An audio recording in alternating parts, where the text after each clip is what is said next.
বৈষম্য বিরোধী ছাত্র আন্দোলনে যারা জীবন দিয়েছে ভাই বোনেরা, এরা আপনাকে খাওয়ার জন্য দেয়নি। 152 জন সমন্বয়ক ছিলেন কেন্দ্রে, যারা সারা দেশে, তার 108 জন বাংলাদেশ ইসলামী ছাত্র শিবিরের পরীক্ষিত নেতাকর্মী। সুতরাং স্বাধীনতা যারা এনে দিলেও তারা যেভাবে চালাবে এদের সেইভাবে চলবে। 15.5 বছরে কিছুই করতে পারেননি। সুতরাং খাওয়া দাওয়ার চিন্তা ভাবনা যাদের আছে থেমে যাবেন। বারবার উনি উপর থেকে কিন্তু ভিডিও বার্তা পাঠাচ্ছে যে বন্ধ করেন, বন্ধ করেন, বন্ধ করেন। আর কথা বলবে সে?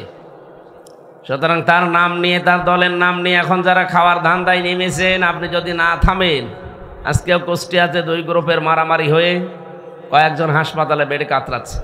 এই করার জন্য দেশটা স্বাধীন করে দিয়ে গেল। কি শুরু করেছেন আপনি?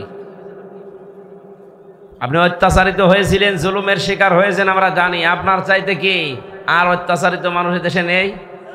সবচাইতে বেশি অত্যাচার যারা সহ্য করেছে এই 15.5 বছর, কই তারা তো কারো দোকানপাট লুট করে না, কারো বাড়িতে আঘাত করে না, তারা মন্দির পাহারা দিচ্ছে। সারা দেশে আন্দাজে উল্টাপাল্টা ছড়িয়ে সারা 15 বছরে এদের নামে যা ফতোয়াবাজি করেছেন পুরাটা আল্লাহ উল্টিয়ে দিয়েছে। এতদিন এদের নাম দিত মানুষ জঙ্গি, অথচ বাস্তবতা এখন দেখছি এরাই জনগণের সঙ্গী। এই জন্য 100 জনের 58 জন মানুষ এখন ইসলাম চাচ্ছে এই দেশের রাষ্ট্রে। রাষ্ট্রীয় ব্যবস্থায় যদি ইসলাম যায় সবার কপাল খুলে যাবে, কোনো জায়গায় জুলুমের শিকার হওয়া লাগবে না ইনশাআল্লাহ। 1500 বছর আগের এই ঘটনা ইতিহাসে পড়ার পর আমার মনে হয় এই 1500 বছর পর 2024 সালে এদেশে যাকে দেখলে আল্লাহর কথা মনে হয় সেই লোকটা বাস্তবে দেখিয়েছে। এই কথা বলছেন? আপনি তাকান, মিলে যাবে একেবারে খাপের খাপ। উনি অবলম্বন করেছিলেন কৌশল। ঢাকা বিশ্ববিদ্যালয়ের শিবিরের সভাপতি এই কয়েকদিন আগ পর্যন্ত কেউ জানতই না। সে ফেরাউনের কোলে মোসা যেমন লালন পালন হয়েছে, আমার মনে হয় ওইভাবে উনি কাজ করেছে।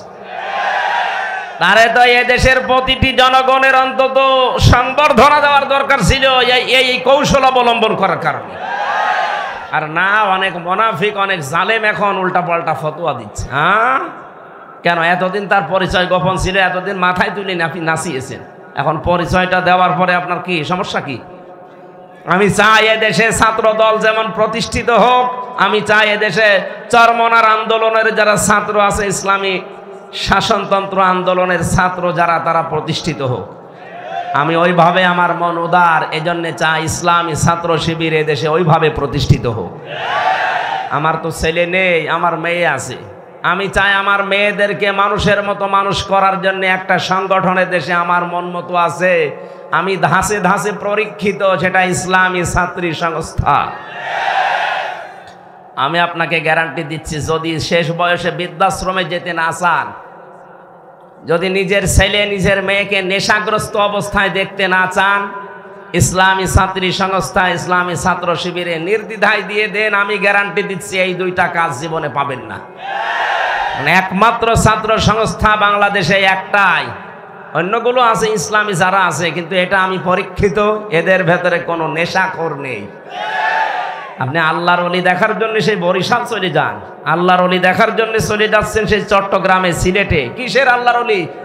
আল্লাহর ওলি আপনার বাড়ির পাশে ওই ছেলেটা যে যুবক মানুষ 5 ওয়াক্ত নামাজ পড়ে আর তাহাজ্জুদ আদায় করছে। এটার ট্রেনিং দেওয়ার জন্য ইসলামী ছাত্র শিবির, ইসলামী ছাত্রী সংস্থা, এটা আল্লাহর নিয়ামত। আমি আবার বলছি, ছেলে আল্লাহ আমাকে দেয়নি, 2টাই মেয়ে, এই 2টাকে এরকম জায়গায় ভর্তি করে দেব। আমার জীবনের কোনো চিন্তা থাকবে না যে তাদের নিয়ে, কারণ ওইভাবেই তারা ধাঁচে ধাঁচে গড়ে তুলবে। 5 ওয়াক্ত নামাজ পড়লে রিপোর্ট লেখা লাগে যে আমি 5 ওয়াক্ত নামাজ পড়েছি।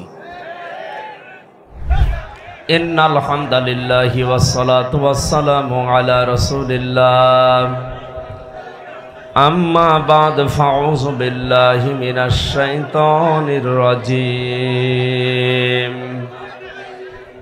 বিসমিল্লাহির রহমানির রহিম।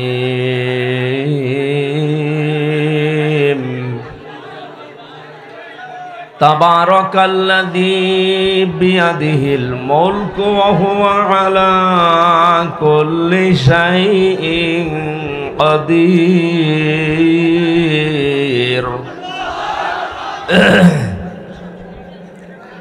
الذي خلق الموت والحياة ليبلوكم أيكم أحسن عملا وهو العزيز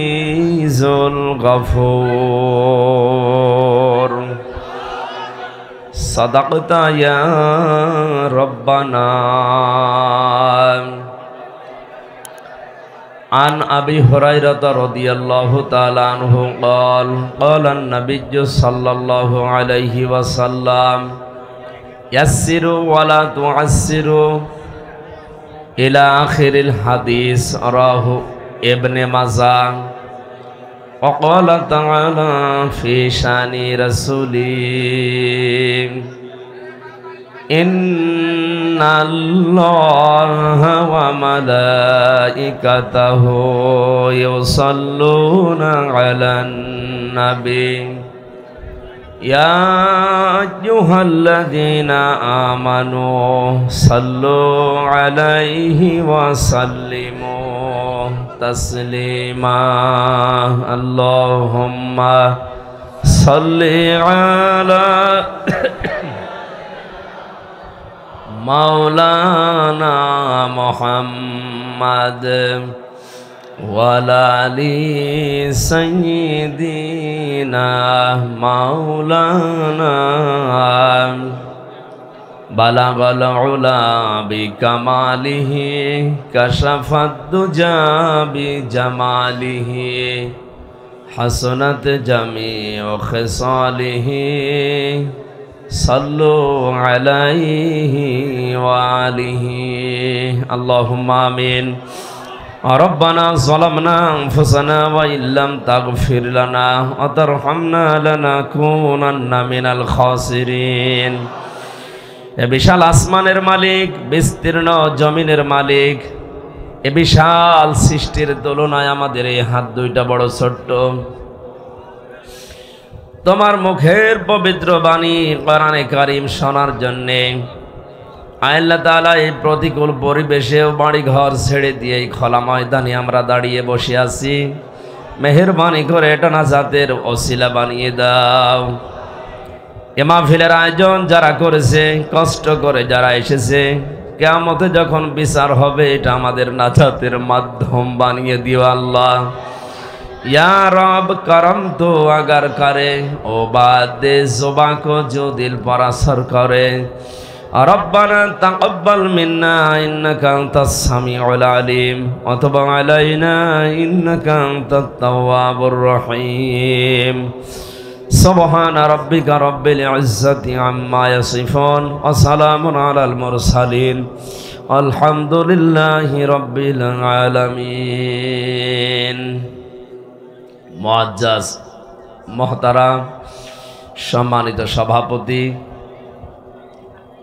মাহফিলের প্রধান অতিথি, নীলসাগর গ্রুপের মহাপরিচালক জনাব আলহাজ আবু সালেহ সোহেল রানা। আমার ছোটবেলায় নাম ছিল সোহেল রানা, নামটা পাল্টিয়ে আমার মাদ্রাসার অধ্যক্ষ আমির হামজা দিয়েছিলেন 2007 সালে। ছোটবেলার বন্ধু আমার নাকি? হায়াতে তাজ্জিবা সিহাতে কুল্লিয়া কামনা করছে, আল্লাহ যেন দান করেন। মাহফিলের যিনি সভাপতিত্বের দায়িত্বে আছেন 7 নম্বর কচুকাটা ইউনিয়ন পরিষদের সম্মানিত চেয়ারম্যান, এখনো আছে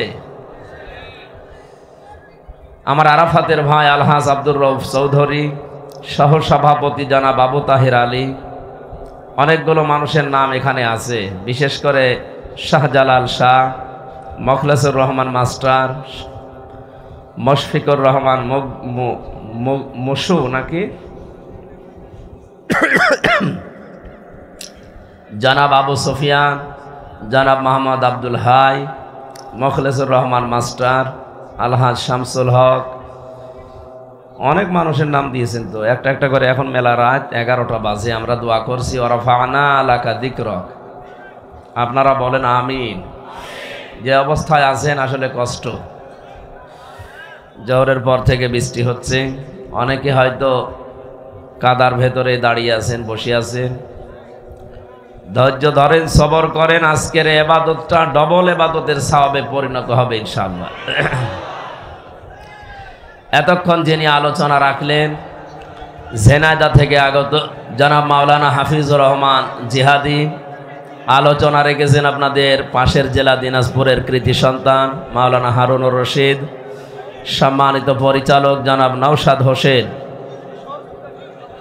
এ মাহফিলে আগত বরেণ্য সদস্যবৃন্দ, মঞ্চে বসা সম্মানিত ব্যক্তিবর্গ, সামনে বসা মুসলমান ভাইরা, পর্দার আড়ালের সম্মানিতা মা এবং বোনেরা, প্রশাসনের ভাইরা, প্রাণ প্রিয় নীলফামারীবাসী, আল্লাহর দরবারে শুকরিয়া জানাচ্ছি যিনি আমাদেরকে কোরআনে কারীম শোনার জন্য এই মহাদুর্যোগের ভেতরেও বাড়ি থেকে নিয়ে আসলেন। বলেন আলহামদুলিল্লাহ।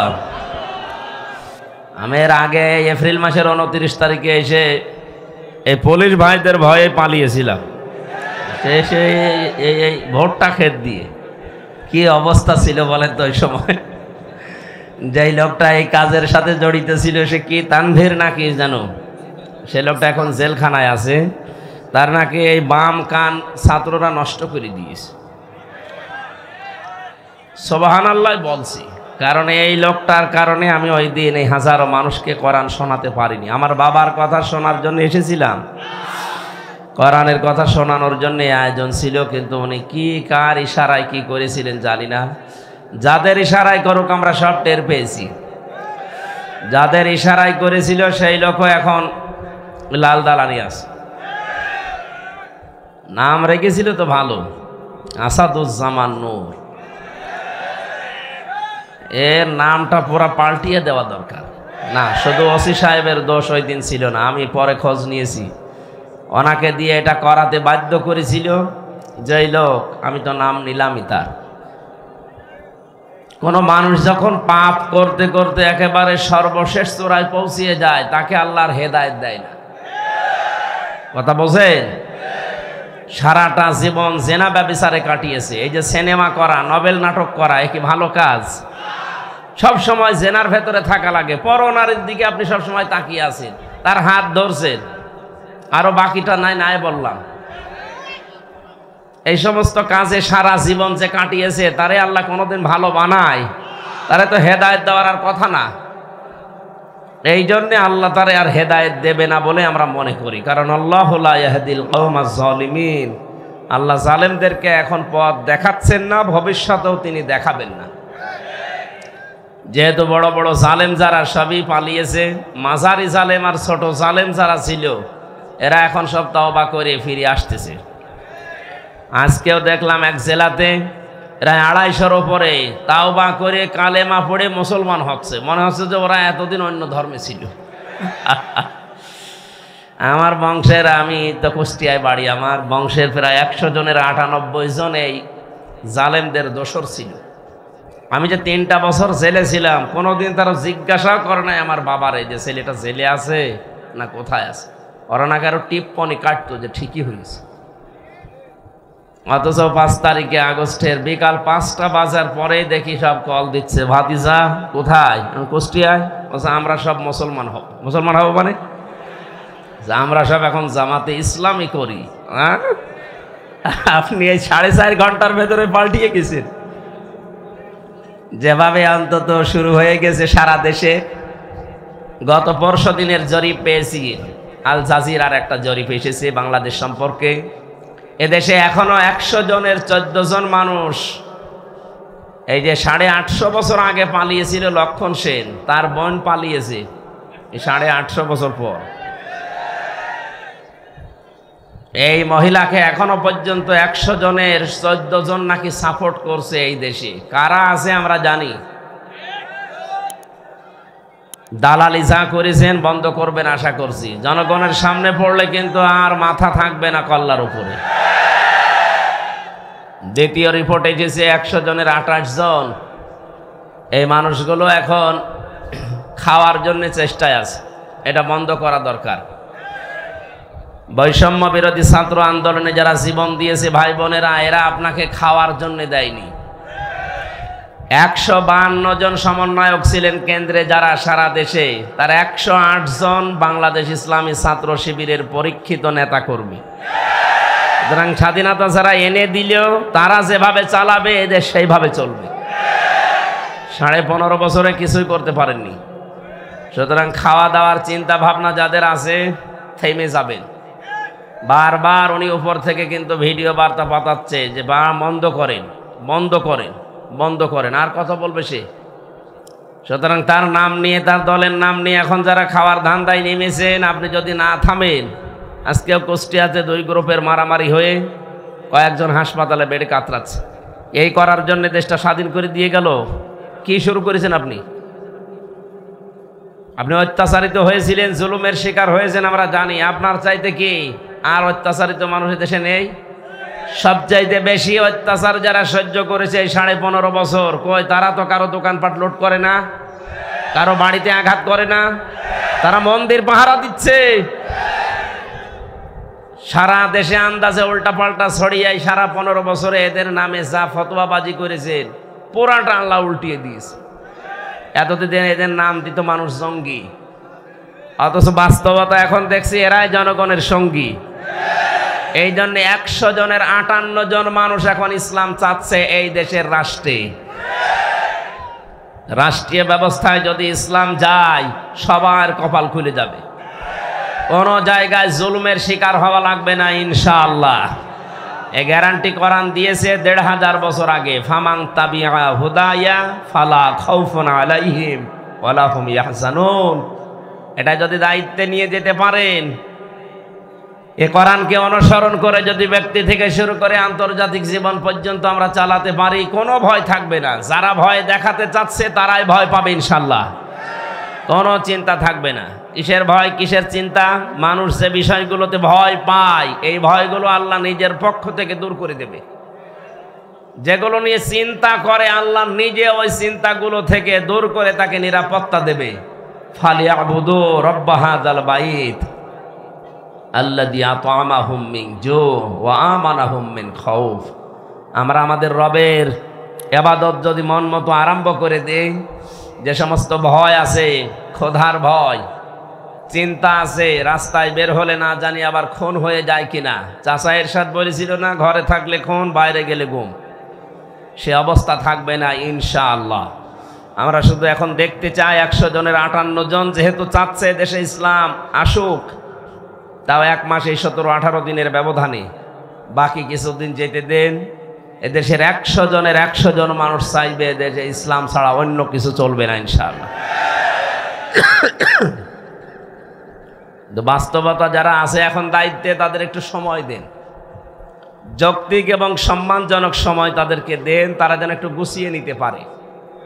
আজকে ডক্টর ইউনূসের বক্তব্য দেখেছেন আপনারা, উনি বলছে আমি কথা বলি কম, কাজ করি বেশি, আমার একটু সময় দেন, আমি গুছিয়ে নেই। সংস্কার আরম্ভ করেছি, আমি শেষ করে ছাড়বো ইনশাল্লাহ। আমরাও এর সাথে সর মেলাই। 1628টা চেয়ার ছিল এই দেশে, তার ভেতরে আপনাদের এই ওসি তানভীরও ছিল। এই 1628টা চেয়ারে যারা ছিল তাদের প্রত্যেককেই যেন সংস্কার করা হয়। ওখান থেকে সব নামিয়ে দেন। নতুন যারা এই 15.5 বছরে বৈষম্যের শিকার ছিল তাদেরকে এই জায়গায় এনে রিপ্লেস করেন। এক কথা বলেন না কেন?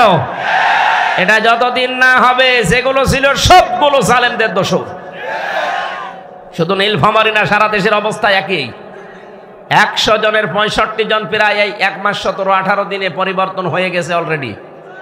সে যেভাবেই হোক, বাকি আর 35 জনের মতো আছে। এগুলো আমরা চাই খুব তাড়াতাড়ি উনি আমেরিকা থেকে ঘুরে আসলে যেন এগুলো পোড়াটা পাল্টিয়ে দেয়। তার জন্য যেই কয়দিন সময় লাগে, যেই কয় মাস সময় লাগে আমরা দিতে রাজি আছি। কারণ সমন্বয়ক যারা 152 জন তারা এটাই চাচ্ছে। এক কথা বলেন না কেন? আর আপনি আমি থালা হাতে নেওয়ার জন্য তাড়াতাড়ি করছেন, মানে কি করবেন থালা নিয়ে? সংস্কার না করে আবার যদি নির্বাচন দেওয়া হয়, ও দিনের ভোট আবার রাতে হবে। এক লোক বিয়ে করে বাসর রাতে রেখে গেছে বউ, দাদি শাশুড়ি এসে বলছে, ওই নাতির বউ, আমি কিন্তু তোমার কাছে পুতি চাই। যে ঠিক আছে দাদি শাশুড়ি, আমি আপনার সময় চাই, একটু সময় দেন আমারে। উনি বের হওয়ার পরে শাশুড়ি এসে বলছে, কি গো বৌমা, কি করবা জানি না, আমার কিন্তু নাতি চাই। বউ বলছে, শাশুড়ি দোয়া করেন, আর একটু সময় দেন আমারে। ননদ আর দেবর এসে বলছে, ভাবি কি করবা জানি না, আমাদের ভাতিজা চাই। কি চাই? স্বামী এসে বলছে, ওই কি করো, আমার বেবি চাই। বউ মাথা তুলে বলছে, তোমরা কি সব পাগলের বংশ? আমি কেবল এসে বসলাম, এখনো কিছু হয়নি, এরপরে 10 মাস 10 দিন সময় তো দিবা। কেউ এসে বলো আমার ভাতিজা চাই, কেউ নাতি চাই, কেউ পতি চাই, এখন তুমি বলছো আমার বেবি চাই। আমার তো সময়ই দিলেন না, কেবল এসে বসলাম, এখনো কিছু হয়নি। আমি কি ওইগুলো সব ডাউনলোড করে নিয়ে আসবো? সময় দেবেন না? কেবল 15.5 বছরের জঞ্জাল দূর করায় 15.5 দিনে সম্ভব? সময় দেওয়া লাগবে না? তাই বলে আমরা বেশি সময় দিতে চাই না, যৌক্তিক একটা সময় দিতে চাই, সম্মানজনক সময় তারা যেন এই লেবেল করে আমাদের হাতে দিয়ে ওনারা যেন বিদায় নেয়, নাকি? ইনশাল্লাহ তাই হচ্ছে এবং হবে বলে আমরা আশা করছি। যে মানুষগুলোর এখন এই 1 মাস 12-13 দিন 17 দিন পরে যাদের চুলকানি উঠছে, এই কিছু রাম আর বামরা, এরা ডাক দিয়ে বলছে, না এগুলোর পেছনে সব শিবিরের কাজ। হ্যাঁ, শিবিরেরই কাজ এটা। কারণ যুদ্ধ ক্ষেত্রে কৌশল অবলম্বন করা এটা নবীর সুন্নাত। এই কথা বলেন না কেন? বিশ্বনবী যেদিন মক্কা বিজয় করবেন, ওই দিন তিনি কাবা শরীফ থেকে অদূরে একটা জায়গায় তাঁবু টাঙিয়েছিলেন। 10,000 সাহাবী তার সাথে, সবার হাতে তরবারি ছিল। নবীজি বললেন, না এখানে কৌশল করা লাগবে, তোমরা এই রাতের বেলা এখানে তাঁবু টাঙাও, এই জায়গাতে তোমরা 3টা কাজ বেশি করবা, আর পরবর্তীতে তোমরা 3টা কাজ করবাই না। 1 নম্বরে কাজ করবা যেটা বেশি, পায়খানা বা টয়লেট, এটা বানাবা একেবারেই কম, কয়েকটা। যেটা রান্না করে চুলা বলে, রান্নাঘর বলে, এটা বানাবা মন মতো। 10,000 মানুষ, এক একজন 5টা করে 10টা করে বানাও। আর আমার শত্রু আবু সুফিয়ান, এর বাড়িতে যদি কেউ আশ্রয় নেয় দেখো, তাহলে তাকে কিচ্ছু বলবো না। 1500 বছর আগের এই ঘটনা ইতিহাসে পড়ার পর আমার মনে হয় এই 1500 বছর পর 2024 সালে এদেশে যাকে দেখলে আল্লাহর কথা মনে হয়, সেই লোকটা বাস্তবে দেখিয়েছে। এই কথা বলছেন? আপনি তাকান, মিলে যাবে একেবারে খাপের খাপ। উনি অবলম্বন করেছিলেন কৌশল। ঢাকা বিশ্ববিদ্যালয়ের শিবিরের সভাপতি এই কয়েকদিন আগ পর্যন্ত কেউ জানতই না। সে ফেরাউনের কোলে মোসা যেমন লালন পালন হয়েছে, আমার মনে হয় ওইভাবে উনি কাজ করেছে। তারে তো এদেশের প্রতিটি জনগণের অন্তত সংবর্ধনা দেওয়ার দরকার ছিল এই কৌশল অবলম্বন করার কারণে। আর না, অনেক মুনাফিক, অনেক জালেম এখন উল্টাপাল্টা ফতোয়া দিচ্ছে। হ্যাঁ, কেন? এতদিন তার পরিচয় গোপন ছিল, এতদিন মাথায় তুলে আপনি নাচিয়েছেন, এখন পরিচয়টা দেওয়ার পরে আপনার কি সমস্যা? কি? আমি চাই এদেশে ছাত্র দল যেমন প্রতিষ্ঠিত হোক, আমি চাই এদেশে চরমনার আন্দোলনের যারা ছাত্র আছে, ইসলামী শাসনতন্ত্র আন্দোলনের ছাত্র যারা, তারা প্রতিষ্ঠিত হোক। আমি ওইভাবে, আমার মন উদার, এজন্য চাই ইসলামী ছাত্র শিবির এদেশে ওইভাবে প্রতিষ্ঠিত হোক। আমার তো ছেলে নেই, আমার মেয়ে আছে। আমি চাই আমার মেয়েদেরকে মানুষের মতো মানুষ করার জন্য একটা সংগঠনের দেশে আমার মন মতো আছে, আমি ধাঁচে ধাঁচে পরীক্ষিত, সেটা ইসলামী ছাত্রী সংস্থা। আমি আপনাকে গ্যারান্টি দিচ্ছি, যদি শেষ বয়সে বৃদ্ধাশ্রমে যেতে না চান, যদি নিজের ছেলে নিজের মেয়েকে নেশাগ্রস্ত অবস্থায় দেখতে না চান, ইসলামী ছাত্রী সংস্থা, ইসলামী ছাত্র শিবিরে নির্দ্বিধায় দিয়ে দেন, আমি গ্যারান্টি দিচ্ছি এই 2টা কাজ জীবনে পাবেন না। একমাত্র ছাত্র সংস্থা বাংলাদেশে একটাই, অন্যগুলো আছে ইসলামী যারা আছে, কিন্তু এটা আমি পরীক্ষিত, এদের ভেতরে কোনো নেশাখোর নেই। আপনি আল্লাহর ওলি দেখার জন্য সেই বরিশাল চলে যান, আল্লাহর ওলি দেখার জন্য চলে যাচ্ছেন সেই চট্টগ্রামে, সিলেটে। কিসের আল্লাহর ওলি? আল্লাহর ওলি আপনার বাড়ির পাশে ওই ছেলেটা যে যুবক মানুষ, 5 ওয়াক্ত নামাজ পড়ে আর তাহাজ্জুদ আদায় করছে। এটার ট্রেনিং দেওয়ার জন্য ইসলামী ছাত্র শিবির, ইসলামী ছাত্রী সংস্থা, এটা আল্লাহর নিয়ামত। আমি আবার বলছি, ছেলে আল্লাহ আমাকে দেয়নি, দুইটাই মেয়ে, এই দুইটাকে এরকম জায়গায় ভর্তি করে দেব। আমার জীবনের কোনো চিন্তা থাকবে না যে তাদের নিয়ে, কারণ ওইভাবেই তারা ধাসে ধাসে গড়ে তুলবে। 5 ওয়াক্ত নামাজ পড়লে রিপোর্ট লেখা লাগে যে আমি 5 ওয়াক্ত নামাজ পড়েছি। আমি পরীক্ষিত এই কারণে বলছি, কয়েকদিন আগে আমার একটা শপথ ছিল, কিন্তু হয়নি। 120টার উপরে আমার প্রশ্ন দিয়েছিল পারিবারিক জীবন সম্পর্কে, 20টার উপরে। আমি সারা দেশে কোরআনের ওয়াজ করে বেড়াই, অথচ আমি এ পরীক্ষায় পাশ করতে পারলাম না। আমার সিরিয়াল আবার পেছিয়ে দিয়েছে। তাহলে যারা পাশ করেছে ওরা যদি সত্যি পাশ করে থাকে, তারা কোন ধাঁচের মানুষ আপনি টের পাচ্ছেন না? নবীজি যা করেছিলেন আমার মনে হচ্ছে 1500 বছর পরে তাই তাই করছে এই মানুষগুলো। এমনি এমনি আল্লাহ একেবারে সহজে বিজয় দিয়ে দিল। এর ভেতরে কত ঘাম, কত রক্ত, কত কৌশল, কত বুদ্ধি আপনি টের পাচ্ছেন? 15.5 বছর বহু চেষ্টা হয়েছে, কিচ্ছু হয়নি। জালেম আরো তার বৃদ্ধি বাড়িয়েছে। কথা বলেন। বিশ্ব নবী জানালেন তোমরা পায়খানা কম বানাবা আর চুলা বেশি বানাবা। ওই সময় আবু জেহেল তো আগেই মারা গেছে বদরে। মক্কা বিজয়ের সময় বেঁচে ছিল, কাফেরদের যে নেতৃত্বে ছিল এই লোকটার নাম আবু সুফিয়ান। খুব কৌশল বস্তু।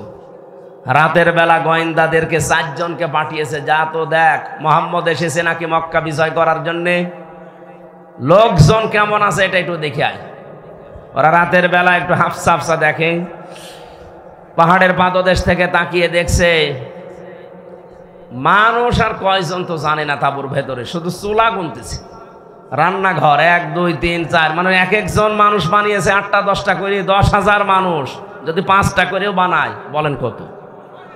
এই 50,000 গুনতে গুনতে ওদের রাত হয়ে গেছে, রাত 12টা 1টা। একটা কাজ হলো, 5 চুলা যদি এত হয়তো মানুষ কত আছে ও গুনে শেষ করা যাবে না। চল নেতারে বলি। নেতারা এসে বলছে যে কি মানুষের পরিমাণ আমরা জানি না, তাঁবুর ভেতরে কত কি আছে, খালি চুলা গুলিছি। রান্নাঘর গণনা করতে করতে রাত প্রায় অর্ধেক হয়ে গেছে। আমরা চলে আসলাম, মানুষের হিসাব আমরা জানি না। ধমক দিয়ে বলছে পাঠালাম তোদের মানুষ গণনা করতে, তোরা চুলা গুনলি, তোদের দিয়ে হবে না। আরো নতুন 4 জনকে ভোরবেলার দিকে পাঠিয়েছে, যা এবার দেখ। নবী যে জানিয়েছিলেন পায়খানা কম বানাবা, আর এ রাতে যেহেতু এ কাজে সবার যাওয়া লাগে, প্রাকৃতিক প্রয়োজন, এক একটা পায়খানার সামনে দাঁড়িয়ে আছে 200 500 700 করে। ওরা গণনা করছে লাইন, 4-5 লাইন গণনার পরে চিন্তা করছে এ তো কয়েক হাজার হয়ে গেল, আর তাঁবুর ভেতরে যে কত আছে ও আল্লাহ জানে, দরকার নেই। যে বলছে কত মানুষ আছে গণনা করতে পারেনি, কিন্তু পায়খানার সামনে যে লাইন, 4-5 লাইন গোনার পরে আমাদের আর সহ্য হয়নি, চলে এসেছি। গণনা করতে পাঠালাম কি, আর তোরা গুনলি কি? তোদের দিয়ে হবে না, আমি নিজে একা যাবো। সকালবেলা গেছি, রোদ পড়ছে যখন চিকচিক করে তরবারির উপরে 10,000 মানুষ দাঁড়িয়ে আছে সকালবেলা। হযরতে আব্বাস রাদিয়াল্লাহু তাআলা আসছিলেন এই দৃশ্য দেখার জন্য। পাহাড়ের পাদদেশে দাঁড়িয়ে আবু সুফিয়ান তাকিয়ে দৃশ্য দেখে হযরত আব্বাসকে দেখতে পেলেন। বললেন, আব্বাস, মনে হচ্ছে তোমার ভাইয়ের ছেলে ভাতিজা আজ বিশাল বাদশা হয়ে গেছে। তার মশান কি 10,000 তরবারি নিয়ে একা একা গিয়েছিল, অথচ আজকে এসেছে 10,000 মানুষ নিয়ে। হযরতে আব্বাস ওই দিন বলেছিলেন, আবু সুফিয়ান তোমার চোখ তোমাকে ধোকা দিচ্ছে, ভালো করে চোখ মলন করে আবার একটু তাকিয়ে দেখো, এর নাম বাদশাহী না, এর নাম নবুয়ত। নবুয়তের শান আছে, এই জন্য তুমি এখনো দাঁড়িয়ে আছো। নবুয়ত যদি না হতো তাহলে তোমার মতো কাফের এই জায়গায় কল্লা নিয়ে বডির উপরে দাঁড়িয়ে থাকতে পারতে না।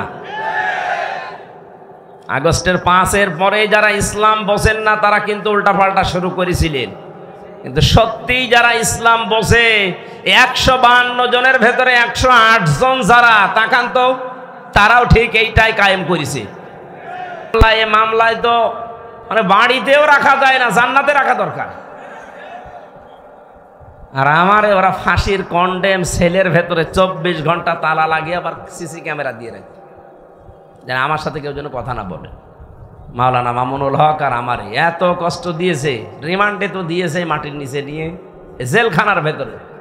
আর অধিকাংশ পড়তো আমাদের মালায়ন হিন্দু, দেবদাস, সুব্রত বালা, দেবদুলাল, আশিক কুমার, এ নামগুলো মুখস্থ হয়ে গেছে। 3 বছর এরাই ছিল আমার সামনে। মুসলমান দিত না, মনে করতো মুসলমান দিলে যদি ওর উপর একটু দয়া দেখায়। খাবার দাবারের যে অবস্থা, মনে হতো কে যেন খাবারটা মাখিয়ে এরপরে দিস। অথচ উনি নিজেও আমার সাথে 4 দিন ছিলেন, ডাক্তার শফিকুর রহমান। এই লোকটা ঘোষণায় দিয়ে দিলেন যে আমরা আমার নিজের পক্ষ থেকে যা অত্যাচারিত হয়েছি, আমার দলের পক্ষ থেকে সব আল্লাহর জন্য মাফ করে দিলাম। মনে হচ্ছে 1500 বছর আগে নবীজি নিজে মক্কায় দাঁড়িয়ে যেটা বলেছিলেন, লা তাসরিবা আলাইকুমুল ইয়াউম ইয়াগফিরুল্লাহু লাকুম, ঠিক সেই কথাটাই উনি বললেন। কোনো অভিযোগ নেই কারো উপরে, সব মাফ করে দিলাম। এই দৃশ্য দেখেই তো 15 থেকে 58 ভাগ এই কয়েকদিনের ভেতরে মানুষ সব ইসলামের দিকে আসতেছে, শুধু একটা দৃশ্যের কারণে। মানুষ লুটপাট নিয়ে ব্যস্ত, মারামারি নিয়ে ব্যস্ত, আর উনি এই বুড়ো বয়সে 60, 62, 65 বছর বয়স ওনার, অথচ এই বয়সে সেই ফেনীতে গিয়ে হাঁটু পানির ভেতরে, গলা পানির ভেতরে মানুষের খোঁজ নিচ্ছে। কই দেশে আর মানুষ নেই? আমরা আগস্টের 5 তারিখের আগের জরিপ দেখেছিলাম। আন্তর্জাতিক বিশ্ব নিয়ে আমি যতটুকু লেখাপড়া করেছি, যতটুকু জানি, 257টা রাষ্ট্র পৃথিবীতে এখন, জাতিসংঘের আন্ডারে 195টা। বিশ্বে বহু দেশে আল্লাহ আমার এই ছোট জীবনে আমাকে নিয়েছে। 100 জনের 15 জন মানুষ চাইতো আগস্টের 5 তারিখের আগে যে এই দেশে ইসলাম কায়েম হোক। কিন্তু মাত্র 1 মাস 16-17 দিনের ব্যবধানের, গত পরশু দিনের রিপোর্ট আমি বানাইনি, আল জাজিরা আন্তর্জাতিক একটা রিপোর্ট দিয়েছে, এই দেশের রক্ষণ করে আন্দাজে দেয়নি তারা, চিন্তা ভাবনা করে তারা দিয়েছে। 100 জনের 58 জন মানুষ এখন চাচ্ছে এই বাংলাদেশে আল্লাহর কোরআন কায়েম হোক। আর এটা কায়েম করার জন্য যিনি পালিয়েছে তার দ্বারা সম্ভব। এক কথা বলেন না কেন? সম্ভব যাদের জন্য, যাদের দ্বারা আপনি টের পাচ্ছেন না, যাদের দেখলে আল্লাহর কথা মনে হয়। এই লোকটার অ্যাক্টিভিটিস, এই লোকটার ইখলাস, এই লোকটার তাওয়াক্কুল, তার ইবাদত আমি নিজে দেখেছি। আমি এই বয়সে, আমার 33 বছর বয়স, 1-1.5 পারা দাঁড়িয়ে পড়তে গেলে আমার পায়ে ব্যথা হয়। আর উনি এক একটা সেজদায় 45 মিনিট, 1 ঘন্টা সেজদায় পড়ে আছে। আমার বাবার চাইতেও বয়স বেশি, আমার বাবার 52, ওনার 62-র উপরে। এত বয়সে যদি ইবাদত করতে পারে, যৌবন বয়সে কি করেছে তার ইখলাস দেখেই তো আল্লাহ আজ মানুষের মনের ভেতরে মহব্বত, ভালোবাসা ঢেলে দিয়েছে। প্রকাশ্য শত্রু, তারপরও সামনে গেলে নরম হয়ে যায়। কুষ্টিয়ায় গিয়েছিল কিছুদিন আগে, এক নজর দেখার জন্য হিন্দু পর্যন্ত পাগল যে একটু দেখতে দেন। এই ভালোবাসাটা পয়দা করেছে টাকা পয়সা দিয়ে। এই কথা বলেন। আল্লাহ বলেন, কোন মানুষ যখন ঈমান আর আমলে উত্তীর্ণ হয়, তখন আমি আল্লাহ ওই লোকটার প্রতি সৃষ্টি জগতের ভেতর একটা ভালোবাসা পয়দা করে দিই। এটা বাস্তব, আমরা এখন দেখলাম। সুতরাং চুলকানি যাদের উঠতেছে, শিবিরের নাম শুনেছে, সমন্বয়ক 152-র ভেতরে 108 জনই শিবির। আরে শয়তান, তোর ছেলে মেয়ে কোথায় ছিল? বল, তোর ছেলে মেয়ে কোথায় ছিল এতদিন? যারা জীবন দিয়েছে এই সাইদ আবু সাইদ রংপুরের শিবিরের সাথী ছিল। এক কথা বলে না কেন? পুলিশের গাড়ি থেকে যাকে আহত অবস্থায় উপর থেকে টান দিয়ে ফেলে দিয়েছিল, আমিন শিবিরের সদস্য ছিল। আপনি টের পাচ্ছেন কোথা থেকে কি হয়েছে? খালি আন্দাজে লাফাচ্ছেন। এখন আপনি কি করেছেন 15.5 বছর? কিচ্ছু অবদান আপনার নেই। সুতরাং এই নাস্তিক যেই কয়টা রাম আর বামরা যখন লাফাচ্ছে, আমার মনে হয় এদেরকেও এই ফরিদউদ্দিন মাসুদ, রুহুল আমিনের মতো অবাঞ্ছিত ঘোষণা করা দরকার দেশের জন্য। এগুলো ক্যান্সারে দেশের। এই জালেমের এত বড় বেশি ক্ষমতা ছিল না, খালি আলেম নামে কিছু জালেম তাকে পরামর্শ দিত, তার ভেতরে এই ফরিদউদ্দিন মাসুদ একজন। এই লোকটা যদি কোরআনের পাখির ফাঁসি চাইতে পারে, আমরাও উল্টা করে তার ফাঁসি এখন চাই। কথা বলেন। আমরা অবিলম্বে তার বিচার চাই। শাহবাগের মতো জায়গায় যে নাস্তিকদের পক্ষ নিতে পারে কোনো আলেম, এদেশের সব ঘরানার আলেম এখন তাকে মন থেকে ঘৃণা করে। আমরা কাউকে ভালোবাসলে আল্লাহর জন্য বাসি, কাউকে ঘৃণা করলে আল্লাহর জন্য করি। নাস্তিকদের কাজ যেটা, সেটা যে বলছে জীবনের সবচাইতে বড় সাওয়াবের কাজ করলাম আজকে। কত বড় শয়তান! ওর নামে অনেক পীর এখন সাফাই গাছে যে আমাদের তালুই হয়। কিসের তালুই আপনার? কোরআনে কারীম জানিয়েছে যারা আল্লাহ রাসূল এবং জিহাদের বিরুদ্ধে অবস্থান নেয় তারা যদি নিজের বাবা মা হয়, স্ত্রী হয়, সন্তান হয় তাও তাদের বাদ দেওয়া লাগবে। সূরা তাওবার আয়াত, সূরা তাওবার 23 নম্বর আয়াতের তাফসীর পড়ে দেখেন, এখানে 8-9 জনের ব্যাখ্যা আছে যে পীর নামে আপনি এত বড় পীর বুজুর্গ মানুষ এই কথা বললেন কি করে যে আমার তালুই হয়? কিসের তালুই? বাবার সাথে সম্পর্ক রাখা জায়েজ নেই যারা জিহাদের বিরুদ্ধে অবস্থান নেয়। আর এই লোকটা জিহাদের বিরুদ্ধে অবস্থান নিয়ে 100 তথাকথিত মুফতির সাক্ষ্য নিয়ে জানিয়েছে হাসিনাকে দিয়েছে যে এই দেখেন আমরা আলেমরা বলছি যা জিহাদ চলছে এদেশে এটা জায়েজ নেই। এমনকি আবু সাইদ সহ যারা শহীদ হয়েছে হাজারের উপরে, অনেক আলেম নামে জালেম এখনো পর্যন্ত তাদের শহীদ বলতে রাজি না। যারা এই স্বাধীনতাকে স্বীকার করছেন না তারা এই স্বাধীন দেশে থাকার যোগ্য না। বলেন, আপনি বেরিয়ে যেতে পারেন। 71 সালে যাদের ভূমিকা উল্টা ছিল তাদেরকে যদি দেশ থেকে বের করার জন্য ঘোষণা আসতে পারে, 24 সালের এই স্বাধীনতায় যারা এখনো পর্যন্ত মেনে নিতে পারছেন না 100 জনের 14 জন এখনো আছে। আমরা চাই আপনারা চলে যান, যান যেখানে যাবেন যান, যেখানে চলে গেছে আপনারাও যান, দরকার নেই আপনাদের। আমাদের দেশ আমরা সাজিয়ে নিতে পারবো ইনশাআল্লাহ। শুধু বাইরের টাকাগুলো আনতে দিন। ডক্টর মোহাম্মদ ইউনূস ঘোষণা দিয়েছে যে টাকাগুলো ছিল 4 ভাগের 3 ভাগ প্রায় আসার প্রক্রিয়া আরম্ভ হয়ে গেছে, বাকি 1 ভাগও আসবে। যারা এগুলো করেছিলেন 1 টাকাও যেন ছাড় দেওয়া না হয়, সব টাকা আমরা ফেরত আনতে চাই। আজকে আসার সময় প্রশাসনের ভাইদের দেখলে মানুষ ধাক্কা দিচ্ছে, গালি দিচ্ছে, দোষ ওনাদের কিসের? ওপরে যেই কয়েকজন কোলাঙ্গার ছিল এই কোলাঙ্গারদের কারণে আজ পুরা প্রশাসনের উপরে মানুষের ক্ষোভ। হ্যাঁ, ওনারা হুকুম পালন করেছে যারা, তারা দোষী। যে মানুষগুলো হুকুম দিয়েছে দোষ তো তার আছেই, হুকুম পালন করতে গিয়ে শেষ পর্যন্ত আর যখন দেওয়ালে পিঠ থেকে গেছে তখন যারা এগুলো করেছে তাদেরকে আল্লাহ মাফ করে দেবে। কিন্তু যে মানুষগুলো আরো আনন্দে করেছে এই তানভীর ওসির মতো, কান তো একটা ছাত্ররা ফাটিয়ে ফেলেছে, শুনলাম যে থানায় পিটাতে পিটাতে তারা পায়খানা করে ফেলিস, এখন আছে জেলে। কি হবে আল্লাহ জানে। এই জন্য যেই সমস্ত অফিসারগুলোর কারণে এই 15.5 বছর এই জালেম টিকে ছিল তাদেরকেও যেন এই জাতি ক্ষমা না করে। আমি যাদেরকে পেয়েছি জীবনেও ক্ষমা করব না। আমার মামলার আয়ু এই কাজী মিজান, ট্যাকের হাটে বাড়ি, মাদারীপুরে। আমার কাউন্টার টেরোরিজমের সাথে যারা জড়িত ছিল, মনিরুল ইসলাম, আসাদুজ্জামান, ডিসি আব্দুল মান্নান, শেখ ইমরান, জাহিদ হাসান, আতিকুল ইসলাম, ভইয়া, 1 টাকাও যেন আল্লাহ ছাড় না দেয়। এমনকি আমার পক্ষ থেকে কোনো মাফ নেই এদের। ওরা যেমন জানা শোনার পরও বিনা কারণে আমার 3 বছর আটক করে রেখেছে, আমরাও চাই এগুলো 3 বছর করে জেলে থাক। তাও এ জেলে না, মাটির নিচে। আয়না ঘর এখন আর আছে? হ্যাঁ আছে, ওটা জাদুঘর হিসাবে রাখা হবে। সমন্বয়কদের ভেতরে অন্যতম এখন উপদেষ্টা যিনি আসিফ মাহমুদ ভইয়া ঘোষণা দিয়েছে আয়না ঘর ভাঙা হবে না, ওইভাবে থাকবে। সারা বিশ্ব থেকে মানুষ যারা পর্যটক আসবে তারা যেন জানে যে এই দেশে একজন জালেম ছিল। ও যে জালেম, কারো বলতে কোনো দ্বিধা আছে? জালেমকে কেউ যদি জালেম না বলে সেও জালেম। এমনকি জেনে শুনে কেউ যদি জালেমের পক্ষ নেয়, নবীজি বলেন সে আমার উম্মত থেকে খারিজ হয়ে যায়। এবার আপনি কি করবেন? আপনার সিদ্ধান্ত। প্রকাশ্য যে লোকটা জুলুম করেছে, নিজের উপরে জুলুম করেছে, পরিবারের উপরে, সমাজের উপরে, জনগণের উপরে।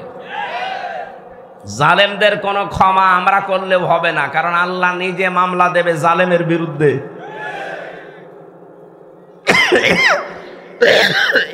কথাটা খুব ভয়ঙ্কর কথা, আল্লাহ নিজে মামলা দেবে। আপনি টের পাচ্ছেন? আমার তো এই আয়াত পড়ার পরে সূরা শুরার 42 নম্বর আয়াত, এই আয়াত পড়ার পরে আমার শরীর শিউরে ওঠে যে এদেশের 1628টা চেয়ারে যারা ছিল সবগুলোই জালেম। একটাকেও আমি ভালো পাইনি। আমি বহু জায়গায় গিয়েছি, প্রত্যেকটাই জালেম ছিল। আরে প্রত্যেকটাই আল্লাহর মামলার আসামি। বলেন কেন?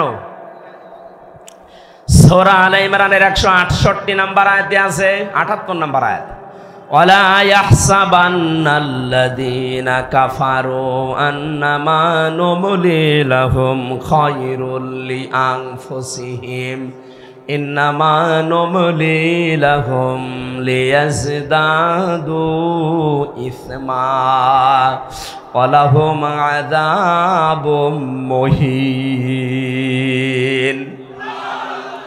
আল্লাহ পাক বলেন, হে নবী, কাফেররা ধারণা করে, মনে করে, এই চিন্তা ভাবনা করে যে ক্ষমতা আল্লাহ তাদেরকে দিয়েছে, ক্ষমতায় বসিয়ে রেখেছে, মনে হয় ভালোবেসে।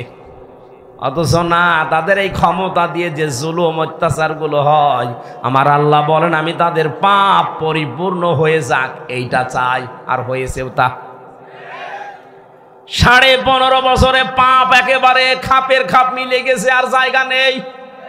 তখন আল্লাহ পাক বলেন লাহুম আযাবুম মুহিন, আমার শাস্তি তখন ভয়ঙ্কর অবস্থায়, অপমানিত অবস্থায় তাদেরকে পাকড়াও করেছে। 850 বছর আগে পালিয়েছিল লক্ষণ সেন, এত বছরের ভেতরে পৃথিবীতে কেউ পালায়নি, এইটা বাদ দিয়ে। কথা বলেন না কেন? এই জন্য বাস্তবতায় এইটা আল্লাহ পাক দেখেছেন যে পাপ আর জায়গা নেই পূর্ণ হওয়ার, পরিপূর্ণ হয়ে গেছে।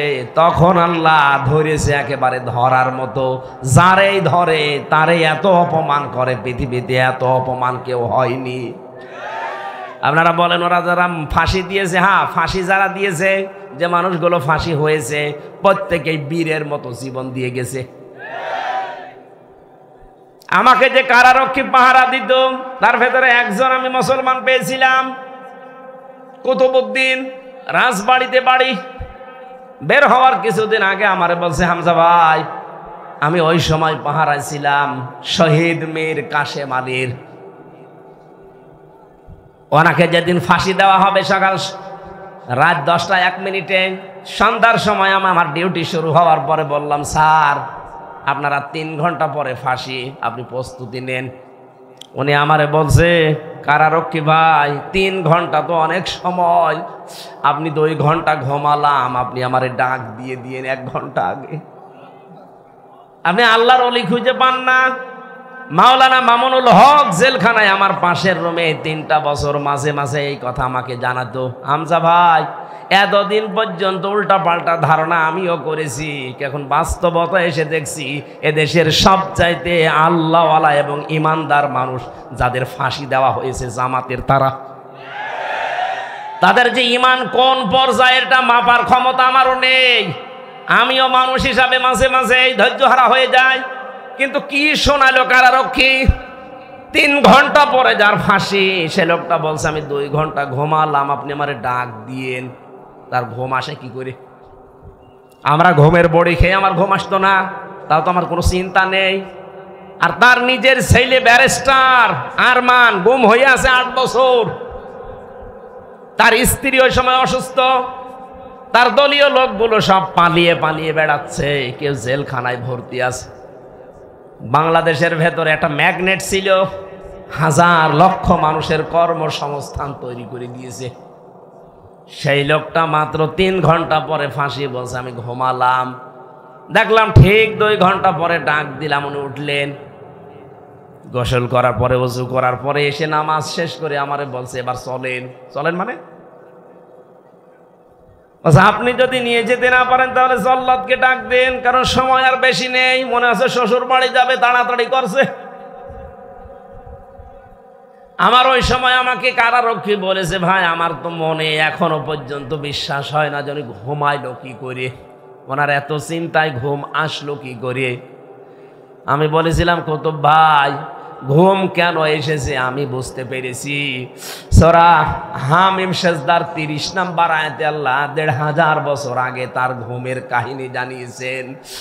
ইন্নাল্লাযীনা ক্বালু রাব্বুনাল্লাহু সুম্মা ইসতাকামু তাতানাজ্জালু আলাইহিমুল মালাইকা। আল্লাহ পাক বলেন অবশ্যই যারা এই কথা বলতে পারে আমাদের রব আল্লাহ, আর এর উপরে যারা টিকে থাকতে পারে। এ বাংলাদেশের 100 জনের 96 জন যেহেতু আমরা মুসলমান, আমরা এক বাক্যে চামড়ার মুখ দিয়ে বলে ফেলতে পারি আমাদের রব আল্লাহ, কিন্তু টিকে থাকার মতো মানুষ মাত্র 100 জনের 15 জন ছিল। এক কথা বলছেন? 96 জন মানুষ আমরা বলি যে হ্যাঁ আমাদের রব আল্লাহ, কিন্তু ঝড় আসলে টিকে থাকার মতো মানুষ মাত্র 100 জনের 15 জন। বাকিগুলো সব ওই আমার তালই হয় এই লাইনে আছি। ঝড় দেখলেই বাতি আগেই নিভে যায়। কোথায় সেই সৈয়দপুরে ঝড় উঠেছে, এই জল ঢাকায় বাতি নিভে গেছে। কিন্তু যারা টিকে থাকতে পারে, সৈয়দপুরে না, এখান থেকে হাফ কিলোমিটার দূরেও যদি বিশাল ঘূর্ণিঝড় শুরু হয়, বাতি জ্বলতেই থাকে। তাদের ভেতরে একজন শহীদ মীর কাশেম আলী।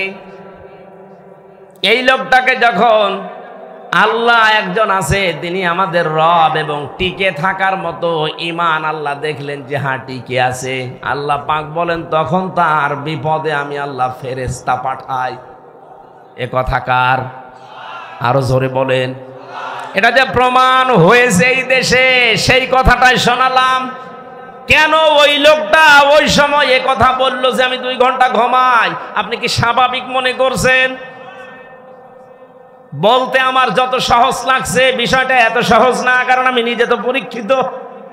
ঘুমের পাওয়ার আলা বড়ি খাওয়ার পরেও আমার ঘুম আসতো না, আর তার বিনা চিন্তায়, কোনো চিন্তাই নেই। আমার তো মনে হচ্ছিল যে আল্লাহ যেন নিজে ফেরেশতা পাঠিয়ে তার কানের কাছে এই কথা শোনাচ্ছে, আল্লাহ তাখাফু ওয়ালা তাহজানু, কোনো ভয় নেই, কোনো চিন্তা নেই। আয়াতের তাফসীর পড়তে গিয়ে আমি 2টা বিষয় পেয়েছি। ফেরেশতারা আসার পরে কানের কাছে মুখ নিয়ে জানাতে থাকে, মীর কাশেম আলী ভয় পাবেন না। কিসের জন্য ভয় করেন আপনি? ওই যে জান্নাত দেখা যাচ্ছে, ওয়াবশিরু বিল জান্নাহ। 2 নম্বরে ভয় নেই, চিন্তাও নেই। কিসের চিন্তা? হয়তো আপনার ছেলে ব্যারিস্টার গুম হয়ে আছে, এই চিন্তা হতে পারে। আপনার দ্বারা লক্ষ লক্ষ মানুষের কর্মসংস্থান তৈরি হয়েছে, তাদের কি হবে এই চিন্তা হতে পারে। কারণ বাতিলরা সবগুলো 2 নাম্বারই করে নিয়েছে। এই যে ইসলামী ব্যাংক, কথা বলছে না কারণ যতগুলো প্রতিষ্ঠান তিনি বানিয়েছিলেন ইবনে সিনা সহ, অধিকাংশগুলোই বিভিন্ন কায়দা কৌশলে এই বাতিলরা সব নিজের মন মতো নিয়েছে। এখন আল্লাহ পাক আবার সময় দিয়েছে, এগুলো সব আস্তে আস্তে এরা ফেরত পাচ্ছে।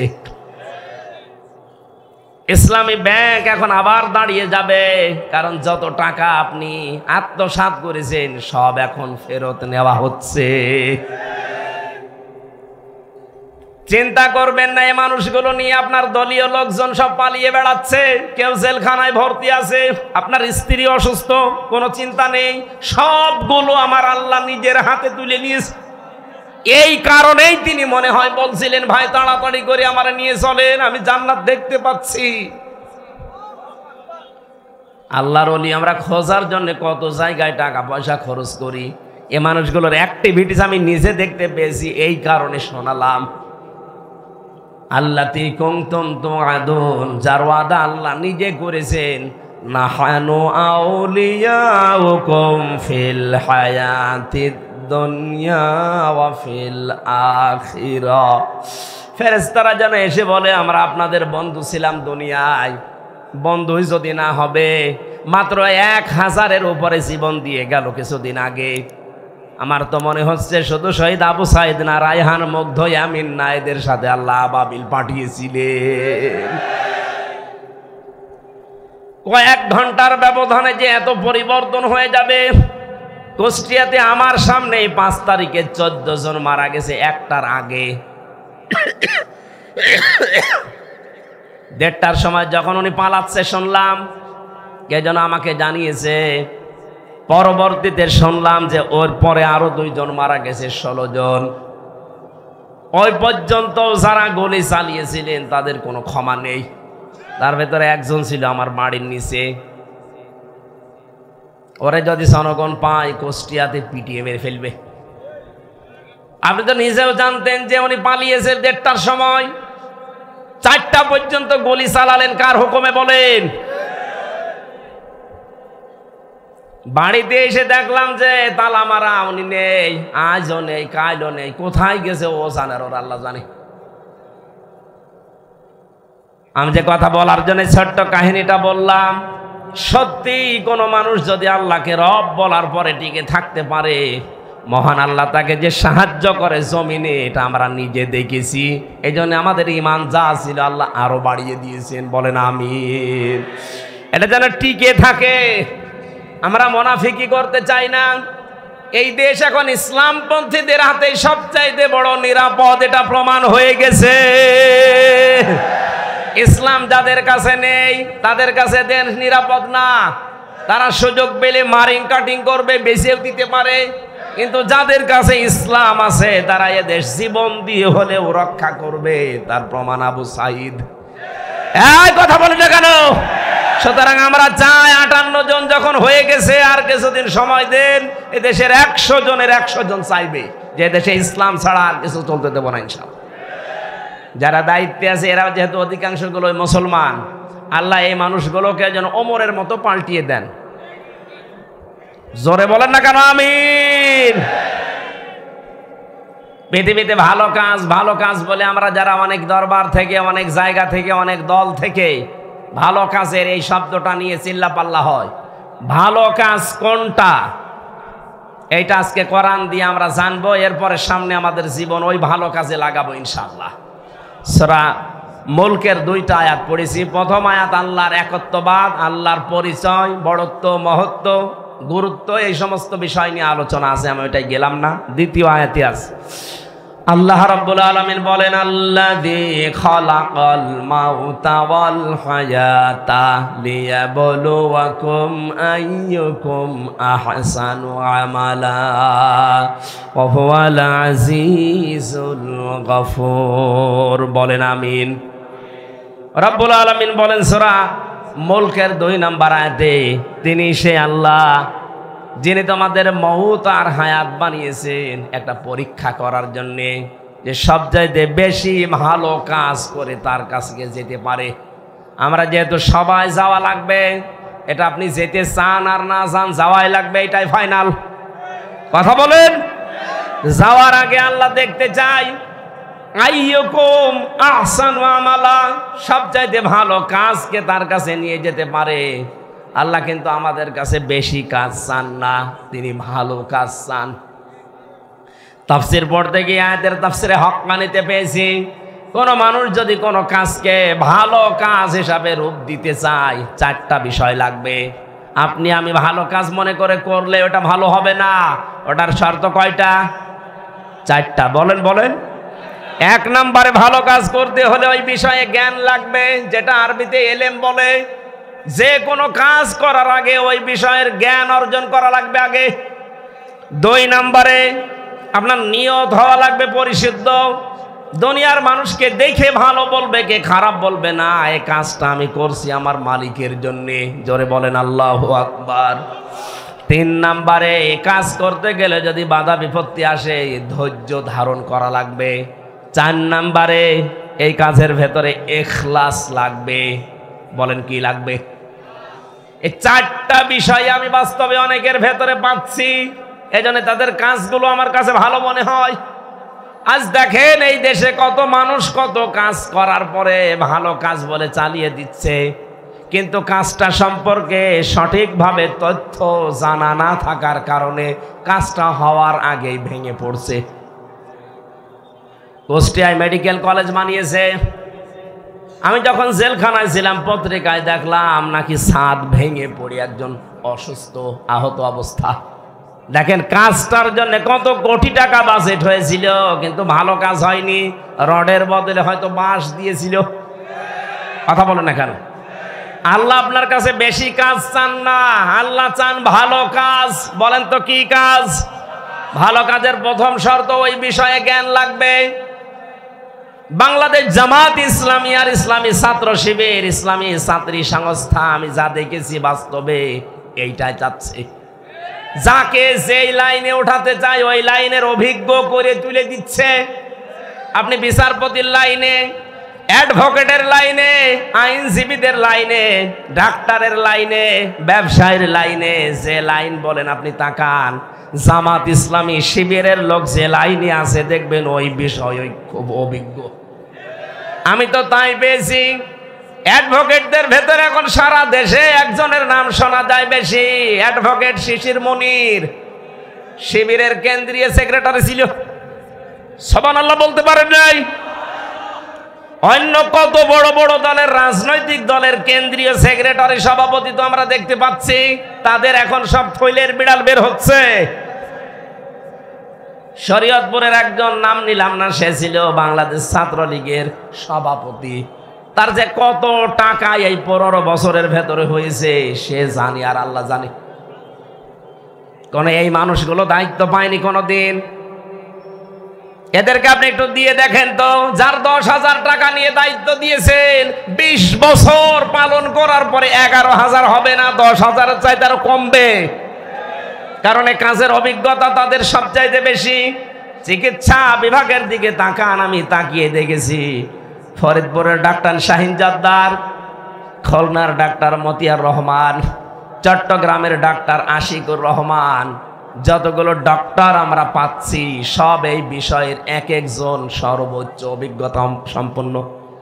ডাক্তার মতিয়ার রহমানের নাম বললাম, সারা পৃথিবীর ভেতরে 8 জনের নাম পেয়েছি আমরা, যে মানুষগুলো অপারেশন করে ছাড়া কম্পিউটারের মাধ্যমে পিত্তথলির পাথর বের করার অভিজ্ঞতা সবচাইতে বেশি। শুধু বাংলাদেশ না, সারা পৃথিবীর ভেতরে, তার ভেতর উনি একজন। এই মানুষগুলো সব এখান থেকে তৈরি হওয়া। এজন্য ভালো কাজ যদি আমরা করতে চাই, আগে ওই বিষয়ের অভিজ্ঞতা থাকা লাগবে, আমাদের এলেম থাকা লাগবে, জ্ঞান থাকা লাগবে। 2 নম্বরে কি বললাম, এলেম থাকলেই হবে না, ওই বিষয়ে নিয়ত ঠিক করা লাগবে। বাস্তবে আমি যতটুকু ওয়াজ করছি আমি দেখতে পাচ্ছি এদের নিয়ত 100-তে 100 ভাগ সহি। 3 নম্বরে ধৈর্য ধারণ করা, এটাও আমি পেয়েছি। টিকে থাকতে গিয়ে 15.5 বছরে কত ধৈর্যের পরীক্ষা যে দেওয়া লেগেছে ওই জায়গাগুলোতে, আপনি হয়তো বাস্তবে টের পাননি, আমি নিজে টের পেয়েছি। বৈষম্য বিরোধী ছাত্র আন্দোলন এমনি শুরু হয়নি, 15.5 বছরে ফার্স্ট ক্লাস ফার্স্ট হওয়ার পরেও 80 রোল নাম্বার সে জায়গায় চলে যায় টাকা দিয়ে, আর 1 রোল নাম্বার সে চলে যায় একেবারে পেছনের লাইনে। এই কারণে আন্দোলন আরম্ভ হয়েছিল। সুতরাং ধৈর্যের পরীক্ষায় তারা উত্তীর্ণ হয়ে গেছে। 4 নম্বরে যেটা ইখলাস, এটা আমার ছাড়া তো আপনি বেশি বুঝবেন না, আমি তো নিজে পরীক্ষা করে দেখছি ইখলাস কার ভেতরে বেশি। এমন একটা দলের নাম বলছি যে দলে লক্ষ লক্ষ মানুষ এই দেশে এখন, কিন্তু একটা বেনামাজি নেই। সুবহানাল্লাহ বলতে পারেন না? একটা দুর্নীতি করেছে এমন প্রমাণ নেই, অথচ তারাও রাষ্ট্রের বড় বড় দায়িত্ব পালন করেছে। চরিত্রহীন নেই, জেনাখোর নেই, এমনকি বিড়ি খায় এমন মানুষ এই দলে নেই। এর চাইতে আস্থার জায়গা যদি কোনো জায়গায় পান, আপনি আমারে নিয়ে চলেন, আমি সেখানে যাব। কিন্তু এর চাইতে আস্থার জায়গা যদি না থাকে, আহ্বান জানাচ্ছি ফিরে আসেন। বলবেন যে আমরা তো দাওয়াত দেয়নি, দাওয়াত দিয়ে গেলাম। এরপরে যদি আপনি দাওয়াত না মেনে উল্টা দিকে যান, এটা আপনার কপালে আগুন লাগবে, আমার আর কিছু করার নেই। আল্লাহ আমাদের মওত আর হায়াত বানিয়ে পাঠিয়েছিলেন ভালো কাজ করার জন্য। 2 নম্বর ব্যাখ্যায় আসছি, এ পৃথিবীতে সবচাইতে ভালো কাজ আল্লাহ পাক যাকে জানিয়েছেন তিনি আমাদের রাসূল। আর রাসূলের কাছ থেকে ভালো কাজটা যারা শিখেছে তারা হচ্ছে সাহাবায়ে কেরাম। বলেন, সাহাবায়ে কেরামের দিকে তাকান, তারা সবচাইতে ভালো কাজ বুঝতো এই জমিনে আল্লাহর বিধান কায়েম করা। এই জন্য মাঝ মুফবিজের মতো মাত্র 12 বছর 13 বছরের বালক ভালো কাজ এটা জানার পরে নিজের গুড়মুড়িকে উঁচু করে জিহাদের ময়দানে যাবার জন্য চেষ্টা চালিয়েছে।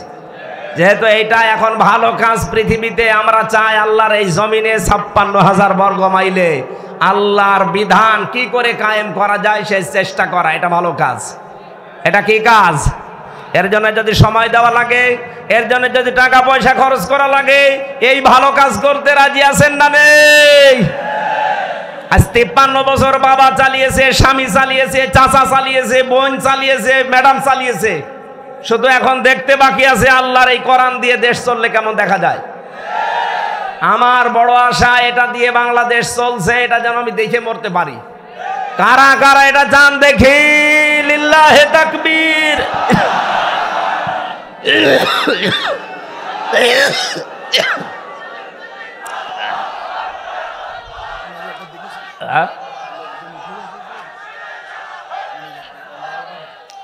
সম্মানিত মা বোন যারা এসেছেন, আপনাদের জন্য পৃথিবীতে ভালো কাজ এইটাই, আল্লাহর জমিনে আল্লাহর দিন কায়েমের জন্য আপনার সন্তান, আপনার স্বামী, আপনার ছেলে, আপনার জামাই, তাদেরকে আপনি রেডি করে দেবেন। আল্লাহ কবুল করুন, আল্লাহুম্মা আমিন। লা ইলাহা ইল্লা আনতা সুবহানাকা ইন্নী কুনতু মিনাজ জালিমিন। রব্বানা আতিনা ফিদ দুনিয়া হাসানা ওয়া ফিল আখিরাতি হাসানা ওয়া কিনা আযাবান নার। বহু কষ্ট স্বীকার করে এই প্রতিকূল পরিবেশের ভেতরে যারা বসে আছে এদেরকে তুমি কবুল করে নাও।